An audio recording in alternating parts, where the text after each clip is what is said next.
யோபு 22ஆம் அதிகாரம். அப்பொழுது தேமானியனான எலிப்பாஸ் பிரதியுத்தரமாக, ஒரு மனுஷன் விவேகியாயிருந்து தனக்குத்தான் பிரயோஜனமாயிருக்கிறதினால் தேவனுக்குப் பிரயோஜனமாயிருப்பானோ? நீர் நீதிமானாயிருப்பதினால் சர்வவல்லவருக்கு நன்மையுண்டாகுமோ? நீர் உம்முடைய வழிகளை உத்தமமாக்குகிறது அவருக்கு ஆதாயமாயிருக்குமோ? அவர் உமக்கு பயந்து உம்மோடே வழக்காடி உம்மோடே நியாயத்துக்கு வருவாரோ? உம்முடைய பொல்லாப்பு பெரியதும் உம்முடைய அக்கிரமங்கள் முடிவில்லாதவைகளுமாயிருக்கிற முகாந்தரமில்லாமல் உம்முடைய சகோதரர் கையில் அடகு வாங்கி ஏழைகளின் வஸ்திரங்களை பறித்துக்கொள். விடாய்த்தவனுக்குத் தாகத்துக்கு தண்ணீர் கொடாமலும் பசித்தவனுக்கு போஜனம் கொடாமலும் போனீர். பலவானுக்கே தேசத்தில் இடமுண்டாயிற்று, கனவான் அதில் குடியேறி. விதவைகளை வெறுமையாய் அனுப்பிவிட்டீர், தாய்தகப்பன் இல்லாதவர்களின் புயங்கள் முறிக்க. ஆகையால் கண்ணிகள் உம்மை சூழ்ந்திருக்கிறது, அசுப்பிலே உமக்கு வந்த பயங்கரம் உம்மை கலங்கப்பண்ணுகிறது. நீர் பார்க்கக்கூடாதபடிக்கு இருள் வந்தது, ஜலப்பிரவாகம் உம்மை மூடுகிறது. தேவன் பரலோகத்தின் உன்னதங்களிலிருக்கிறார் அல்லவோ? நட்சத்திரங்களின் உயரத்தை பாரும், அவைகள் எத்தனை உயரமாயிருக்கிறது.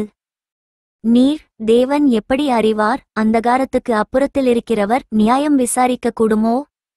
அவர் பாராதபடிக்கு மேகங்கள் அவருக்கு மறைவாயிருக்கிறது, பரமண்டலங்களின் சக்கரத்திலே அவர் உலாவுகிறார் என்று சொல்லுகிறீர். அக்கிரம மாந்தர் பூர்வத்தில் நடந்த மார்க்கத்தை கவனித்து பார்த்தீரோ? காலம் வருமுன்னே அவர்கள் வாடிப்போனார்கள், அவர்களுடைய அஸ்திபாரத்தின் மேல் வெள்ளம். தேவன் அவர்கள் வீடுகளை நன்மையால் நிரப்பியிருந்தாலும் அவர்கள் அவரை நோக்கி, எங்களை விட்டு விலகும், சர்வவல்லவராலே எங்களுக்கு என்ன ஆகும் என்றார்கள். ஆகையால் துன்மார்க்கரின் ஆலோசனை எனக்கு தூரமாயிருப்பதாக. எங்கள் நிலைமை நிர்மூலமாகாமல் அவர்களுக்கு மீதியானதையோ அக்கினி பட்சித்ததென்பதை நீதிமான்கள் கண்டு சந்தோஷப்படுகிறார்கள். குற்றமில்லாதவன் அவர்களை பார்த்து நகைக்கிறான். நீர் அவரோடே பழகி சமாதானமாயிரும், அதனால் உமக்கு நன்மை. அவர் வாயினின்று பிறந்த வேதப்பிரமாணத்தை ஏற்றுக்கொண்டு அவர் வார்த்தைகளை உம்முடைய இருதயத்தில் வைத்துக்கொள்ள வேண்டுகிறேன். நீர் சர்வவல்லவரிடத்தில் மனந்திரும்பினால் திரும்ப கட்டப்படுவீர், அக்கிரமத்தை உமது கூடாரத்துக்கு தூரமாக்குவீர். அப்பொழுது தூளைப்போல் பொன்னையும் ஆற்றுக்கற்களைப் போல் ஓப்பீரின் தங்கத்தையும் சேர்த்து வைப்பீர்.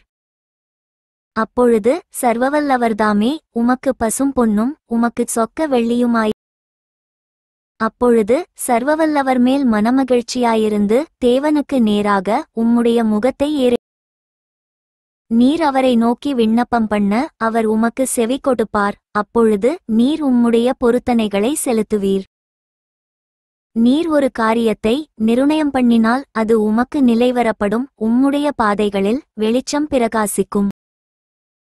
மனுஷர் ஒடுக்கப்படும்போது திடப்படக்கடவர்கள் என்று நீர் சொல்ல தாழ்ந்தோர் ரட்சிக்கப்படுவார்கள். குற்றமற்றிராதவனையும் கூட தப்புவிப்பார், உம்முடைய கைகளின் சுத்தத்தி நிமித்தம் அவன் தப்பிப்போவான்.